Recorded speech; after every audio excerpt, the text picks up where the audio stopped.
Ya, lantas bagaimana nantinya Prabowo meracik susunan kabinetnya? Apakah kabinet Zaken atau justru kabinet gemuk? Kita akan bahas pemirsa lebih dalam bersama dengan Koordinator Juru Bicara Partai Demokrat Herzaki Mahendra Putra serta pengamat politik Pangi Syarwi Caniago. Sebelumnya kami juga sudah mengundang perwakilan dari PDI Perjuangan, namun hingga saat ini belum ada yang berkenan bergabung. Saya sapa narasumber saya Bang Pangi dan Bang Herzaki. Assalamualaikum, selamat malam, apa kabar? Ya, malam. Waalaikumsalam warahmatullahi wabarakatuh. Kabar, Bang Zaki. Apa kabar, Bang Pangi?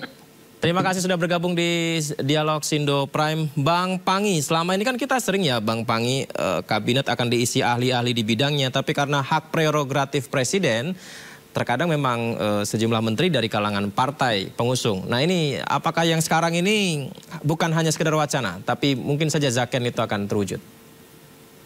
Ya, ini kita kan belajar dari peristiwa yang lalu ya, ketika Pak Jokowi bilang second kabinet, tapi akhirnya kabinet bagi-bagi kekuasaan juga akhirnya.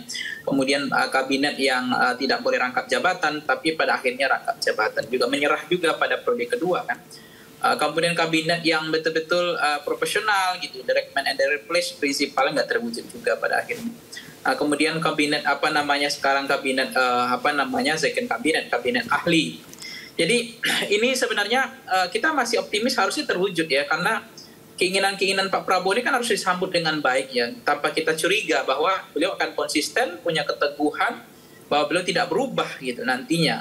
Karena memang ini keadaan politik sekarang, situasi politik, apalagi ini kan grand coalition-nya gemuk sekali gitu. Jadi kabinet presidensial itu idealnya memang itu kabinetnya adalah kabinet second kabinet. Jadi basis kabinet kita itu memang harusnya direct man and direct place itu. Kemudian kompetensi, kapabilitas.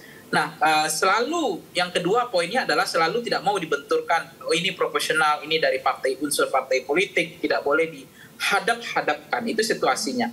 Nah, konsekuensi dari kita koalisi yang sangat gemuk ini dengan multi partai ini menuntut presiden harus mengakomodasi, ya istilahnya itu mengakomodasi semua kepentingan partai politik. Nah, makanya wajar ada yang nanti minta 3, ada yang 5, ada yang 4 gitu, setiap partai politik, terutama partai-partai yang berjuang dari awal. Berbeda dengan partai Nasdem, PKS, dan PKB, itu tentu menyerah tanpa syarat. Syukur-syukur dikasih, kalau enggak ya nggak bisa protes juga, karena nggak dianggap tidak berjuang di awal. Nah, kalau Demokrat kan beda, dianggap berjuang dari awal. Tentu mereka dianggap ya merasa memang selalu ya, lagu lama kaset usang itu adalah hak prerogatif presiden. Tetapi pada akhirnya nanti partai politik itu realistis juga minta juga bahwa ini berjuang, masa nggak ada menterinya. Jadi cuma bagaimana kemudian adakah nanti misalnya ya Pak Prabowo minta ke Mas AHY, tolong dong kirim orang-orang yang terbaik yang punya kompetensi, kapasitas, track record, yang tidak membebani presiden, yang kemudian nanti bisa membantu presiden, jangan sampai ada menteri yang tidak berguna gitu. Seperti hari ini yang kita hadapi, banyak menteri yang tidak berguna jadi beban negara.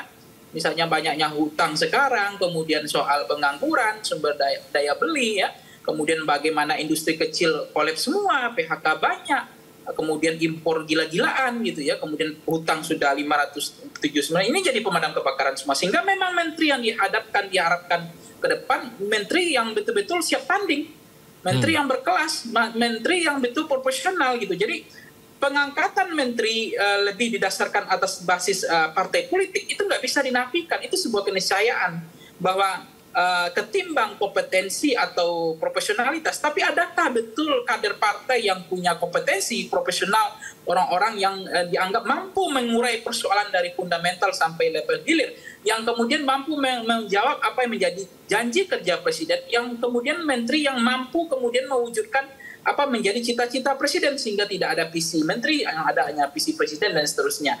Jadi yang kedua adalah bicara tentang dualisme loyalitas ganda ya. Kalau dualisme loyalitas menteri misalnya dari partai politik itu dianggap kabinet profesional ya, kabinet profesional itu terkadang mereduksi kekuasaan hak prerogatif dari presiden, yaitu dalam konteks mengangkat menteri. Jadi dianggap menteri kabinet berasal dari partai politik akan memiliki loyalitas ganda. Kenapa? Karena di satu sisi menteri adalah sebetulnya dia tegak lurus, dia adalah pembantu presiden dan harus memiliki loyalitas tunggal kepada presiden. Di sisi lain menteri juga ketika masuk kabinet tentu mereka punya pertimbangan dan punya kepentingan untuk partai politik, rekomendasi partai politik. Nah, ini yang kemudian dicari jalan tengah bagaimana kemudian Presiden bisa, karena tantangan Presiden ini berat sekali Pak Prabowo, jadi pemadam kebakaran di era Pak Jokowi ini. Jadi artinya kalau menterinya kaleng-kaleng, ya, menteri yang tidak bisa diharapkan mampu mengurai problem-problem yang tadi itu, bagaimana sekarang judi online, ya, bagaimana sekarang tingkat kemiskinan, PHK, kemudian bagaimana kemudian sekarang banyaknya orang yang istilahnya bisnis usaha kelas menengah hancur semua, gitu, rusak semua. Jadi kalau menteri perdagangannya, menteri yang berurusan dengan kesejahteraan rakyat itu tidak bisa, ya itu bahaya juga gitu. Jadi Presiden tidak melakukan kabinet akomodatif nggak mungkin, pasti dia akan melakukan kabinet akomodatif. Tapi saya berharap memang loyalitas menteri tetap dari parpol tidak bisa, harusnya tidak boleh ganda. Tetapi memang pada faktanya nanti di satu sisi mereka dituntut loyal kepada Presiden sebagai kepala pemerintahan atau single chief eksekutif. Tapi di sisi lain loyalitas kepada partai politik asalnya menteri juga akan punya seperti itu. Jadi intinya ujungnya begini, menteri unsur partai politik itu juga memiliki rangkap jabatan di parpol. Tidak bisa enggak. Jadi bagaimana selain melaksanakan platform Presiden, bagaimana para menteri dan unsur parpol juga berkepentingan membesarkan partai politik. Tapi yang persoalan bagaimana rakyat depresi hari ini, bagaimana pengangguran hari ini, bagaimana kekurangan pangan hari ini yang mahal, daya beli yang susah sekarang, karena kenaikan harga yang tidak terkendali, kelaparan, ya daya beli dan kenaikan harga yang tidak terkendali, termasuk barang impor yang merajalela pada saat yang sama industri lokal hancur, kalah bersaing, inflasi dan utang, itu nggak main-main memang menteri besok ini. Udah berat kerjanya. Gitu. Itu yang dihadapi besok. Nggak bisa menteri kaleng-kaleng. Gitu. Baik, Bang Herzaki. Yang menarik adalah secara eksplisit disampaikan Zaken kabinet atau yang ahli yang akan menjadi menteri ke depan. Nah, ini kan sangat menarik sekali di mana Prabowo Subianto sudah dari sekarang menjelaskan secara gamblang bahwa dia ingin orang yang berkompeten lah yang ada di situ. Apa yang diinginkan sebenarnya kalau dari Demokrat melihat Prabowo Subianto untuk pemerintahan ke depan? Ya, terima kasih. Kalau misalnya kita berbicara mengenai lagi-lagi kalau tadi Bang Pangina menyampaikan lagu lama katanya. Tapi bukan lagu lama sebenarnya. Tetapi ini memang konstitusi kita menegaskan membentuk kabinet adalah hak prerogatif Presiden. Nah ini jelas ini ya konstitusi. Lalu yang kedua juga realita politik hari ini bagaimanapun partai itu ya kami misalnya Demokrat ya bisa mengusulkan ya. Bisa mengusulkan, bisa menyampaikan saran, masukan, baik dalam bentuk formulasi kabinet maupun juga kemudian calon-calon yang mengisi. Tapi ujung-ujungnya hari ini kekuasaan sepenuhnya adalah di tangan Presiden sesuai dengan amanah konstitusi. Hanya saja memang Pak Prabowo ini seorang calon presiden terpilih yang memang sangat akomodatif, mau mendengarkan, ya sangat terbuka atas masukan-masukan gitu. Tapi beliau juga sangat serius ingin agar kabinet ini bagaimanapun sejak hari pertama dilantik itu bisa berlari kencang. Jadi tidak terlalu banyak lagi penyesuaian. Nah kita tahu, kita dengarkan kemarin ketika misalnya Rapimnas Gerindra ya, beliau menyampaikan di depan secara terbuka, di depan Pak Presiden Jokowi, di depan para ketua umum partai lainnya, baik yang Kim ya, yang sama-sama sejak awal mengusung beliau, maupun juga teman-teman partai yang nantinya akan ikut bergabung rencananya ya. Ini bahwa melihat, Pak Presiden Jokowi hari ini punya beberapa menteri-menteri yang hebat-hebat yang kata beliau akan diajak juga gitu. Nah ini kan sebagai salah satu upaya bagi beliau bagaimana agar tidak ada lagi masa orientasi yang cukup lama gitu. Sebisa mungkin hari pertama dilantik langsung bisa lari kencang, sudah bisa menyesuaikan. Nah ini kan sebagai salah satu clue yang kami lihat bahwa beliau memang benar ingin Zaken kabinet gitu. Tentu kalau tadi Bang Bangi sampaikan, ada yang kurang pas nih menterinya atau misalnya dianggap tidak bekerja dengan baik, ya pastinya baik Pak Jokowi, Pak Presiden Jokowi maupun Pak Prabowo juga melihat betul itu, mencermati betul bagaimana yang misalnya sesuai, yang meyakini betul visi misi dan program kerja dari Pak Prabowo dan Pak Gibran ini gitu ke depannya. Karena kan nggak mungkin nih Pak Prabowo akan memilih menteri misalnya, oke lah profesional, ahli di bidangnya, tetapi kemudian ternyata tidak percaya bahwa visi misi dan programnya Pak Prabowo itu adalah yang terbaik buat bangsa ini. Nah, ini kan ada salah, secara mentalitas kan udah nggak pas ini gitu. Nah sehingga tentunya harapannya nanti ya tadi yang tidak perlu catch up lama bisa di mana? Bisa dari yang saat ini yang sudah ada di kabinet itu satu hal. Yang kedua memang benar-benar kompeten di bidangnya tadi seperti disampaikan oleh Bang Pangi ya gitu. punya pengalaman jejak rekam yang cukup panjang. Ya, tapi kalau berpengalaman sebagai menteri kan nggak banyak gitu. Jadi kan nggak mungkin kita bicara profesional, ahli, lalu berpengalaman di menteri kan nggak. Tapi juga misalnya jejak rekamnya di bidang terkait. Ya, punya pemahaman, ya, punya jejaring, lalu kemudian juga punya jejak rekam terkait dengan itu gitu ya. Jadi kalau kami melihat dan meyakini kalau bicara mengenai zakon kabinet, Pak Prabowo pasti ini yang terbaik gitu. Apalagi kita tahu ya Pak Jokowi tadi disampaikan Pak Presiden Jokowi ketika di IKN menegaskan bahwa ayo menteri semua bantu ya proses transisi. Lalu bantu bagaimana jika yang diperlukan untuk mendukung program Pak Prabowo dan Pak Gibran ke depan itu harus dibantu betul. Nah ini kan jadi ketahuan ya ada fondasi-fondasi yang kuat yang disiapkan sebenarnya buat ke depan. Jadi kalau dari Demokrat kami percaya Pak Prabowo pasti memilih calon menteri yang terbaik.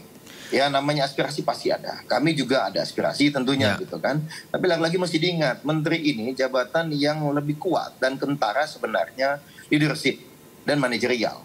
Ini contoh ya, ini contoh. Saya ingin memberikan contoh secara gamblang. Hari ini sudah 6 bulan ya Mas Ahaye, Ketua Umum kami memimpin Kementerian ATR BPN.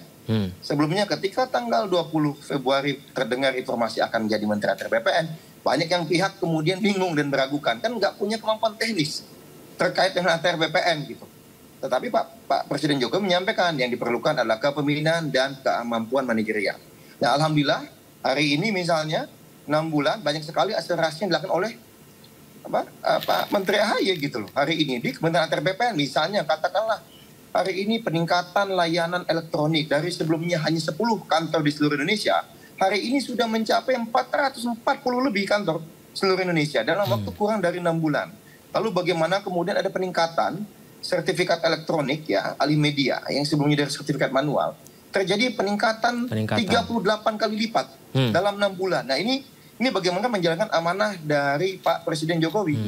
Nah maksud kami apa yang kami sampaikan, lagi-lagi jangan juga kemudian kita melihat bahwa semua itu melulu terbatas pada kompetisi teknis. Tetapi semangatnya itu ya, satu, percaya betul visi misi program Pak Prabowo dan Pak Gibran adalah yang terbaik untuk bangsa ini dalam 5 tahun ke depan. Kalau nggak punya keyakinan itu ya udahlah, jangan mimpi ingin masuk ke kabinet, nanti malah menjadi menjadi handicap bagi kabinet gitu ya. Yang kedua, kami yakin Pak Prabowo itu pasti akan memilih orang yang benar-benar menurut beliau bisa bekerja bersama as a team, sebagai super team gitu ya. Bagaimana bisa saling dukung satu sama lain, karena misalnya hari ini ya Pak Menteri Ahaye yang kami tahu juga seringkali koordinasi dengan menteri-menteri lain. Begitu juga menteri-menteri lain seringkali koordinasi dengan Pak Ahaye gitu dalam konteks melaksanakan tugas dan tanggung jawabnya yang diperlukan. Jadi tidak membuat silo-silo. Jadi Bang Pangi tenang saja ya. Kami meyakini Pak Prabowo akan memilih yang terbaik. Ya, yang terbaik, yang benar-benar ahli, kalaupun mengakomodir kekuatan politik atau partai politik, ya itu bagi kami sebagai suatu bentuk rasionalitas politik kita hari ini ya memang seperti itu gitu. Baik. Ya. Baik. Gitu. Bang Pangi, saat Presiden menggunakan hak prerogatifnya memilih menteri dari kalangan partai pengusung, bukan berarti memilih bukan yang tidak ahli kan Bang ya? Ya begini, sebenarnya zakon kabinet itu mereduksi kekuasaan prerogatif dari Presiden. Kan itu yang selalu dikatakan bahwa artinya saya ulangi lagi ya, zakon kabinet itu dianggap diduga mereduksi hak prerogatif Presiden. Mau dia proporsional, mau dari unsur partai, itu kembali kepada sahamnya Presiden. Nah yang jadi persoalan yang perlu kita perdebatkan adalah, saya meyakini bahwa pengangkatan menteri itu lebih besar DNA-nya, yaitu didasarkan latar belakang yang disebut dengan basis partai politik, ketimbang kompetensi dan kapabilitas. Jadi saya ulang lagi, saya meyakini itu bahwa pengangkatan menteri itu DNA-nya, saya rasa-rasanya percaya dengan itu, mazhab itu, bahwa pengangkatan menteri itu lebih besar kepentingan latar belakang basis partai politik ketimbang basis yang disebut dengan kompetensi profesional. Idealnya berarti harus berbasis kompetisi profesional ya Bang Pangi, idealnya? Ya, idealnya begitu, tetapi ini multi partai, koalisinya gemuk gitu. Jadi nggak nyambung, memang jaka sambung nggak nyambung kita bicara zakon kabinet dalam konteks sekarang. Tetapi sekarang solusinya gimana? Ada jalan tengahnya. Tolong Pak Prabowo nanti minta ke ketua umum partai, tolong dong kirim, biarlah kader partai, biarlah unsur partai. Tapi, nah itu tadi, dia punya kompetensi, punya kapasitas, direct man and direct police. Mereka mengerti persoalan level hulu, level hilir, bukan kelinci percobaan, coba-coba. Nih lihat Kominfo hari ini, kacau nih kita sekarang. Semua data kita bobol semua, ya kan? Nggak ada latar belakang tentang, dibilang Mas Zaki, oke, tapi ada juga masalah tuh. Nggak ada latar belakang tentang elektronik itu. Akhirnya data kita sekarang bocor semua. Banyak itu data-data yang kemudian bobol itu sama hacker-hacker kan. Nah, misalnya Menteri Pendidikan, kacau juga sekarang. Ya, kacau juga itu. 101 triliun dana mengendap itu, banyak dosen sertifikasi nggak digaji juga sampai sekarang. Sementara memang nggak ngerti pendidikan persoalannya, latar belakangnya. Memang teknis manajerial, iya, tapi memang nggak mampu gitu. Tidak sesuai harapan kita, termasuk menteri-menteri yang ya memang ada yang kayak misalnya Kalau Basuki. ATR gimana Bang Pangi? ATR tuh bagus. Kenapa? Karena dia kuliah di sumber daya manusia ini kan, di UNER ini.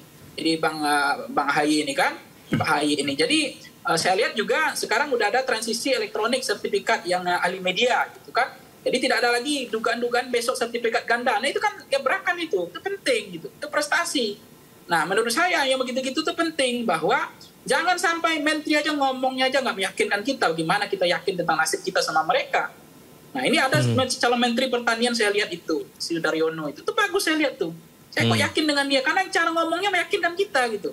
Tapi ada menteri nggak pernah ngomong, nggak punya statement, nggak tahu ngapain dikerjain. Itu yang bingung kita, tiba-tiba justru dipertahankan. Jadi itulah yang menurut saya memang ya dalam konteks ZKN kabinet, menteri dari unsur partai itu pasti akan loyalitas seganda, pasti.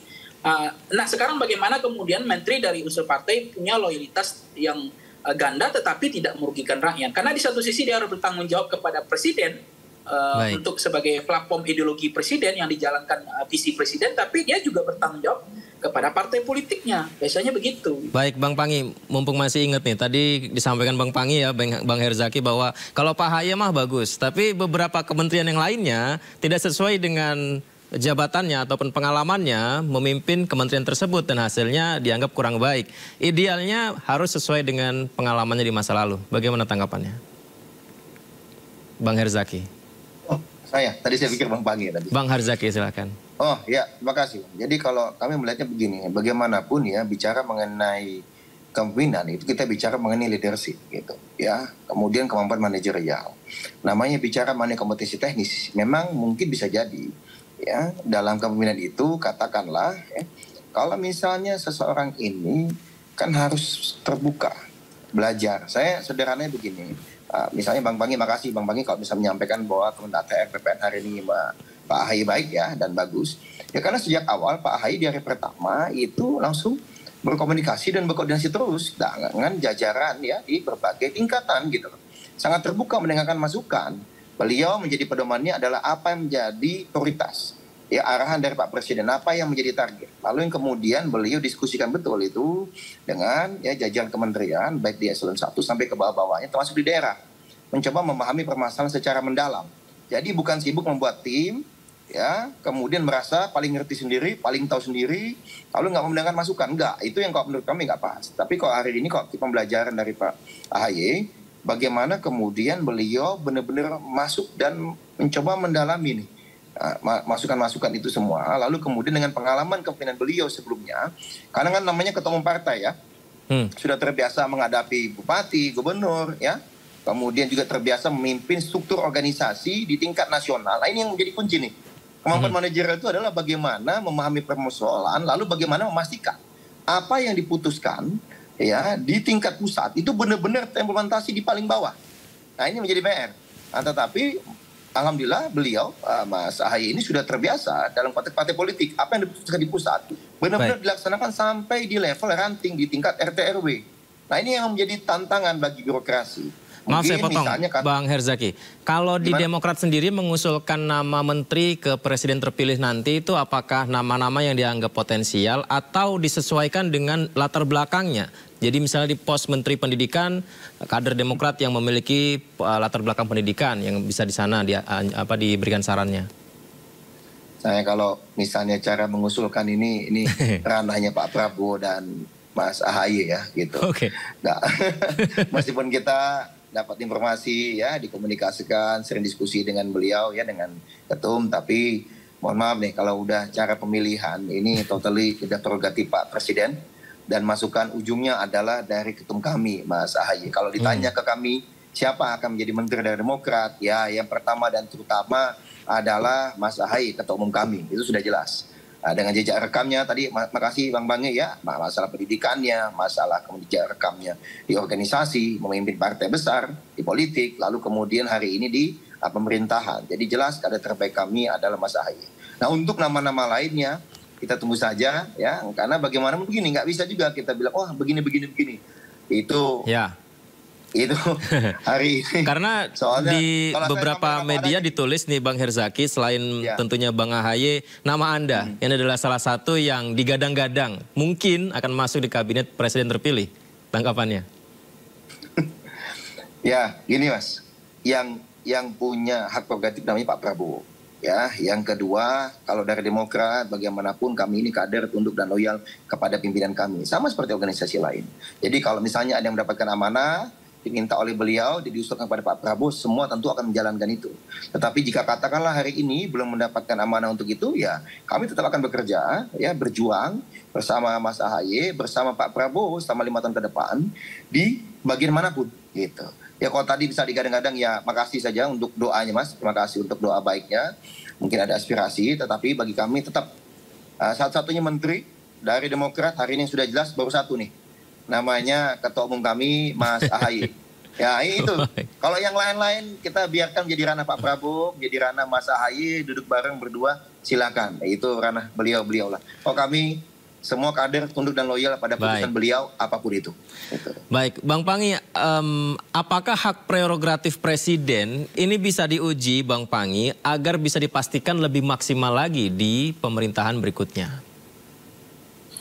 Iya, artinya memang di sini hak prerogatif Pak Prabowo ya dalam sistem presidensial ala multipartai itu memang tidak bisa kita melepaskan dari konteks dianggap misalnya lebih cenderung idealisme itu menjadi rumit, gitu, complicated, karena memang tantangannya adalah mengakomodir. Jadi kabinet akomodir gitu, kabinet bukan konfrontatif. Nah kalau dia tidak bisa mengakomodir nanti, persoalannya adalah kabinet konfrontatif, akan sibuk menghadapi parlemen, akan sibuk menghadapi partai politik gitu. Jadi ini yang kemudian saya mengatakan kabinetnya memang Zeken kabinet itu adalah niat mulia ya, sangat bagus sekali. Tapi fakta-faktanya saya nggak yakin bahwa itu betul-betul akan terwujud detail. Seperti misalnya ya Basuki misalnya menteri PU gitu, itu kan latar belakang memang betul-betul dari bawah, memang dari karir ya sebagai orang yang udah lama di pekerjaan umum itu gitu. Jadi menteri PUPR gitu kan, ini memang backgroundnya, kompetensi, kapasitas, jam terbangnya itu nggak kaleng-kaleng, bukan main dan tidak main-main, memang udah pengalaman di situ. Nah tapi persoalannya dihadapi pada konteks bahwa Zeken kabinet ahli atau kabinet gemuk ini kemungkinan memang tidak mudah bagi Pak Prabowo, tetapi saya yakin bahwa kalau Pak Prabowo minta oke, tolong kirimkan dari Demokrat 2 orang, tapi saya butuh satu lagi, itu adalah misalnya betul-betul dari profesional, tetapi dia adalah kader Partai Demokrat. Itu pasti banyak sebenarnya yang memang dia punya irisan ideologinya, platformnya adalah Demokrat gitu. Tapi kalau misalnya dipaksakan semua Zeken kabinet ahli, itu sangat baik karena loyalitasnya akan pada loyalitas, tidak ada loyalitas ganda, pasti loyalitasnya akan penuh kepada presiden. Kenapa? Dia bekerja, bertanggung jawab, dan kemudian dia akan tegak lurus kepada presiden terpilih gitu, karena dia diangkat oleh presiden. Jadi betul-betul nasibnya itu ditentukan oleh presiden. Nah kalau misalnya kita ingin memastikan pengangkatan menteri itu berdasarkan latar belakang basis partai politik ketimbang kompetensi, kapasitas, saya rasa-rasanya masih yakin dengan mazhab itu. Baik. Irisan mengangkat menteri dalam konteks adalah irisan unsur partai politik ketimbang Zeken kabinet. Tetapi syukur-syukur Pak Prabowo dalam hal-hal menteri-menteri yang strategis, yang itu adalah nasib hajat hidup orang banyak, itu presiden betul-betul mau mengalah. Disitulah diuji keteguhan, konsistensi, komitmen presiden untuk mengatakan, untuk ini nggak bisa dinego, untuk ini nggak bisa ditawar. Ini betul-betul seperti menteri keuangan. Ini menteri perdagangan yang membuka keran impor sampai sekarang kita nggak bisa industri kecil kita bersaing, sehingga banyaklah PHK. Kemarin itu ada produksi garmen yang banyak tutup gitu kan, karena harganya tidak siap bersaing misalnya. Yang begitu itu nggak bisa nego menurut saya. Pak Prabowo harus memilih betul-betul orang yang paham bagaimana melindungi industri kecil gitu, sehingga tidak banyak PHK terjadi sekarang gitu. Banyak juga itu yang kita lihat. Menurut saya ada menteri yang bisa dinego menurut saya, tidak terlalu strategis, tapi ada menteri menurut saya itu harga mati, itu hajat hidup orang banyak, dan itu betul-betul jangan presiden bunuh diri di situ. Baik, Bang Pangi, Bang Herzaki, terima kasih. Nanti kita tunggu ya pengumuman kabinetnya siapa saja, dan setelah diumumkan kita berdialog lagi ya. Terima kasih banyak Bang Herzaki, Bang Pangi. Assalamualaikum, selamat malam. Selamat malam, Nih Bang Zaki nih, Menteri Menko Bang Zaki kayak ini. Kita lihat nanti. Baik, terima kasih.